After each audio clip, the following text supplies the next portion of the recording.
Sir, మరి నేను exam pass అవ్వాలి అనుకుంటాను, కానీ ఎప్పుడూ ఫెయిలవుతాను, ఎందుకు అని అడిగాడు ఇంకొక స్టూడెంట్. నువ్వు అపరమేధావి కాబట్టి అని నవ్వాడు అర్జున్.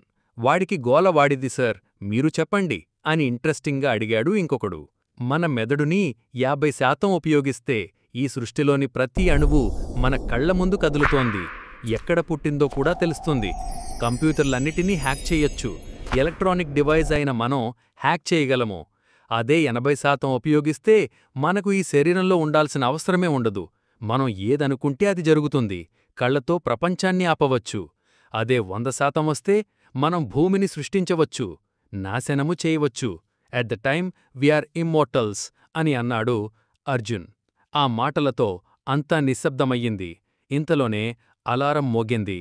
సరే పిల్లలు, మీ విలువైన సమయాన్ని నాకిచ్చినందుకు ధన్యవాదాలు అంటూ అక్కడి నుండి నవ్వుతూ వెళ్ళిపోయాడు అర్జున్.